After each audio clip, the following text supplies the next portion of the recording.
시편 25편 말씀을 우리가 함께 읽었습니다. 이 시편 25편은 표제어가 말해주는 대로 다윗이 쓴 시입니다. 하나님께 자신의 마음을 토로한 개인 탄원시이고요. 또한 답관체 구조로 되어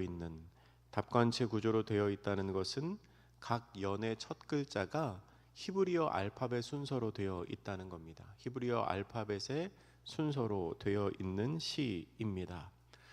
함께 읽어보셔서 알겠지만 이 시편 25편은 짧은 간구가 반복되는 시입니다.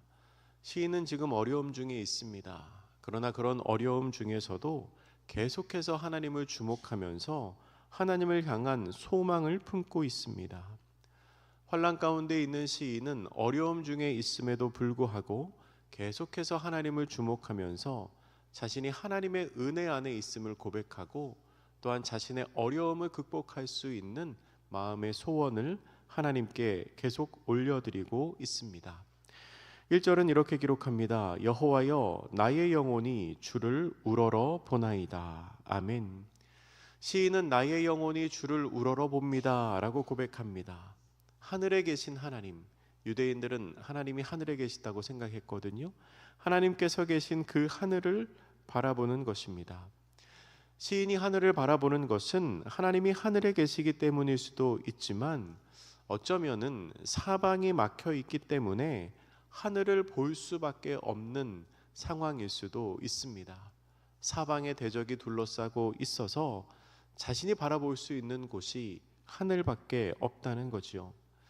시편 122편 121편 1절에서 시편 기자가 내가 산을 향하여 눈을 들리라 나의 도움이 어디에서 올까? 라고 탄식을 했던 것처럼 오늘 본문의 다윗도 하나님의 도움을 구하며 자신의 시선을 하늘로 향하고 있다는 것입니다. 2절에서는 이렇게 고백합니다. 나의 하나님이여 내가 주께 의지하였사오니 나를 부끄럽지 않게 하시고 나의 원수들이 나를 이겨 개가를 부르지 못하게 하소서. 아멘. 시인은 하나님을 의지하고 있습니다. 내가 주께 의지하오니 나를 부끄럽지 않게 하소서라고 간구합니다. 또한 나의 원수들이 나를 이긴 후에 승리의 노래를 부르지 못하게 하소서라고 간구합니다. 시인이 원수에게 패한다면 그것은 우선 시인의 부끄러움입니다. 하지만 시인의 부끄러움만으로 끝나는 것은 아닙니다. 나의 부끄러움일 수 있지만 나만의 부끄러움으로 끝나지는 않는다는 겁니다. 고대 세계에서 전쟁은 신들의 대리전으로 여겨졌습니다. 그러니까 이 민족과 저 민족이 전쟁을 하면 당시의 사람들은 이 민족의 신과 저 민족의 신이 싸우는 것으로 생각을 했다는 겁니다. 다윗이 지면 다윗만 지는 게 아니라 다윗의 하나님이 지시는 것으로 생각을 했습니다. 그러니까 내가 부끄러움을 당하면 그것이 나의 부끄러움으로 끝나는 것이 아니라 하나님의 이름이 수치를 당하게 되는 것이라는 겁니다. 오래전 이스라엘 민족이 출애굽을 한 이후에 광야에서 하나님을 반역했던 적이 있습니다. 그때 하나님께서 이스라엘 민족을 진멸하려고 하십니다. 이스라엘 민족을 싹 다 없애려고 하시지요. 그때 모세는 하나님께 이렇게 중보하면서 기도했습니다. 민수기 14장 15절 16절에 15절 16절에 기록된 말씀입니다. 이제 주께서 이 백성을 하나같이 죽이시면 주의 명성을 들은 여러 나라가 말하여 이르기를 여호와가 이 백성에게 주기로 맹세한 땅에 인도할 능력이 없었으므로 광야에서 죽였다 하리이다.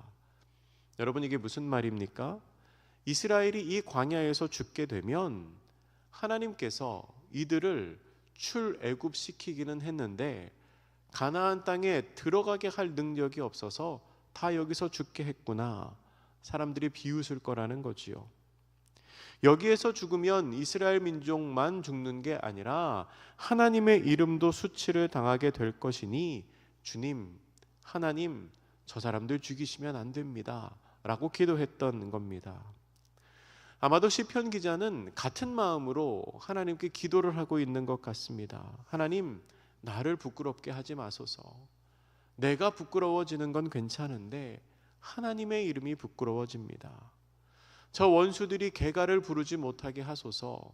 저 원수들이 하나님을 이겼다고 승리의 노래를 부르지 못하게 하소서라고 간구하고 있습니다. 그리고 3절에서는 이렇게 고백합니다. 주를 바라는 자들은 수치를 당하지 아니하려니와 까닭없이 속이는 자들은 수치를 당하리이다. 아멘. 주를 바라는 자들은 수치를 당하지 않습니다. 그러나 속이는 자들은 수치를 당합니다. 이 말씀에서 속이는 자라는 단어는 하나님을 믿는 것 같지만 믿지 않는 사람들을 의미합니다. 메시지 성경은 이 속이는 자라는 표현을 배신자라고 번역을 했습니다. 그러니까 믿음이 있는 것 같지만 믿음이 없는 사람들, 하나님을 믿는 것 같지만 사실은 그렇지 않은 배신자들은 수치를 당하게 된다는 겁니다. 원수들이 앞에 있는 어려움의 순간에 시편 기자는 계속해서 이렇게 간구합니다. 오늘 본문 4절과 5절, 25편 4절과 5절, 이 말씀은 우리 같이 한번 읽겠습니다. 시작. 여호와여, 주의 도를 내게 보이시고 주의 길을 내게 가르치소서. 주의 진리로 나를 지도하시고 교훈하소서. 주는 내 구원의 하나님이시니 내가 종일 주를 기다리나이다. 아멘. 시인은 이렇게 구합니다. 주의 도를 내게 보이시고 주의 길을 내게 가르치소서. 내가 종일 주님을 기다립니다 라고 말합니다. 여러분, 이 말씀 잘 알고 계신 말씀 아닙니까? 저한테도 매우 익숙한 말씀인데요. 근데 제가 설교를 준비하면서 시편 25편을 묵상하며 보다 보니까 이 말씀이 조금 새롭게 보였습니다. 시편 기자는 4절과 5절 말씀에서 하나님께 답을 달라고 요구하지 않습니다. 결과를 알려달라고 요구하지 않습니다. 뭐라고 말하지요? 방향을 알려달라고 말합니다. 길을 알려달라고 말합니다. 길을 가르쳐주면 내가 걷겠다는 겁니다. 우리는 늘 하나님께 대답을 듣고 싶어 하는 욕구가 있습니다. 하지만 다윗은 그냥 내가 해야 할 일, 내가 오늘 해야 할 일, 내가 걸어가야 할 그 길을 알려달라고 합니다. 우리는 삶이 답답할 때 답을 알고 싶어 합니다. 틀릴까봐, 뒤처질까봐, 지금이 너무 힘들기 때문에 정답을 알고 싶어 하지요. 마치 학생들이 어려운 수학 문제를 풀 때 문제집 뒤에 있는 정답을 열어서 보고 싶어 하는 그 마음처럼, 사람들이 연말과 연초에 점집을 찾아가서 올 한 해 나의 운수가 어떻게 될지를 물어보는 것처럼 답을 알고 싶어 합니다. 그런데 다윗은 답을 알려달라는 게 아니고 길을 알려달라고 간구합니다. 길을 알려주시면 내가 그 길을 걷겠습니다 라는 거지요. 주님께서 알려주신 길대로만 걸으면 늦더라도 틀릴 일은 없습니다. 힘들더라도 잘못 갈 일은 없습니다. 설사 가다가 멈출지라도 내가 지금 주의 길을 걷고 있는 중이니 내가 멈춘 그곳에서 주님이 계실 것이기에 그렇게 멈추어도 괜찮습니다. 여러분, 우리에게는 답을 알기보다 주의 길을 알고 그 길을 걸어가는 지혜가 필요합니다. 비록 온몸으로 환난을 겪고 있을지라도 다윗의 관심은 늘 주님과 동행하는 것에 있었습니다. 오늘 본문 7절에 보면 그에게도 허물과 죄가 있었습니다. 11절에서는 여전히 자신의 죄악이 너무나 크다고 고백을 합니다. 그러나 다윗은 12절 말씀에서 고백하는 것처럼 여호와를 경외하는 자에게 하나님께서 주님의 길을 알려주실 거라는 믿음이 있습니다. 그리고 그 믿음의 정점이 오늘 본문의 14절 말씀입니다. 우리 14절 말씀 한번 찾아서 같이 읽어보겠습니다. 시작.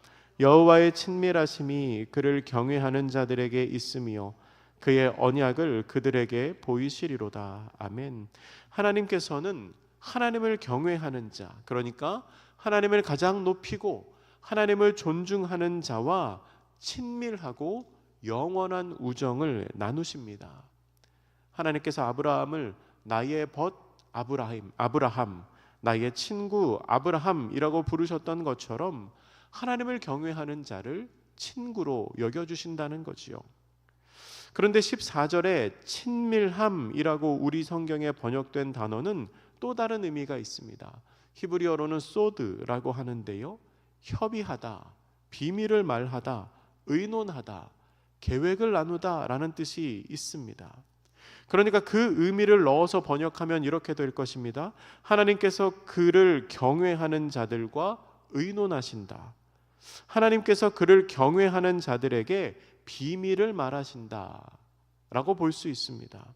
그러니까 하나님을 경외하는 자들, 하나님을 두려워하면서 공경하는 자들에게 하나님께서 자신의 생각을 알려주시고 계획을 말씀해 주신다는 겁니다. 그래서 새번역 성경은 14절 말씀을 이렇게 번역했습니다. 주님께서는 주님을 경외하는 사람과 의논하시며 그들에게서 주님의 언약의 진실함을 확인해 주신다라고 번역했습니다. 메시지 성경은 이렇게 번역합니다. 하나님의 호의는 그분을 경외하는 자들의 것, 하나님은 그들에게 속마음을 털어놓으신다라고 번역했습니다. 그러니까 자신을 경외하는 자에게 하나님께서는 자신의 계획을 알려주신다는 겁니다. 창세기 18장에 보면 하나님께서 아브라함에게 소돔의 심판 계획을 알려주시죠. 그때 하나님이 이렇게 표현하십니다. 내가 하려는 일을 그에게 숨기겠느냐. 하나님께서 내가 하려는 일을 아브라함에게 숨기겠느냐라고 말하시며 소돔의 멸망 계획을 말씀하시지요. 하나님을 경외하는 사람 다윗도, 오늘 본문 시편 기자 다윗도 아마 하나님을 경외하는 사람이었기에 하나님의 계획, 하나님의 뜻을 이미 알고 있었을 것입니다. 그러하기에 다윗의 간구는 단순한 바람이 아니라 확신에 찬 간구였습니다. 불안 가운데서 일이 틀어질 것을 염려하면서 하나님을 붙잡는 것이 아니라 오히려 이런 어려움의 상황에 하나님께서 어떻게 일하실지를 기대하면서 하나님의 능력을 구하는 간구였습니다. 믿는 바가 있었기 때문이지요. 하나님께서 승리하게 하실 것을 이미 알고 있었습니다. 지금 당장은 날씨가 흐리고 보이는 것은 먹구름밖에 없을지라도 그 구름 너머에는 여전히 태양이 밝게 빛나고 있음을 알고 있는 사람처럼 하나님을 경외하는 사람 다윗은 내가 지금 고난 가운데 있지만 장차 하나님께서 반드시 승리하게 하실 거라는 그 비밀을 알고 있는 사람이라는 겁니다. 사랑하는 성도 여러분, 다윗이 고백하는 것처럼 우리가 하나님과 친밀한 성도들이 되기를 축복합니다. 하나님께서는 하나님을 경외하는 자에게 주님의 뜻을 알려주십니다. 또한 매일의 삶 속에서 주의 길을 걸어가시기를 축복합니다. 주님께서 알려주신 길대로만 걸으면 늦더라도 잘못 갈 일은 없습니다. 오늘도 우리가 주님께 주의 길을 물어보고 그 길로 걸어가며 하나님께서 예비하신 놀라운 비밀을 깨닫는 가운데 주님과 동행하는 하루 되시기를 축복합니다. 이제 함께 기도하시겠습니다. 함께 기도하실 때 주님, 저희에게 주님의 도를 알려주시고 주님의 길을 알려주시옵소서. 저희로 그 길을 걸어가게 하시며 하나님과 친밀하게 살아가는 오늘 한날 되게 하여 주시옵소서. 우리 함께 기도하겠습니다.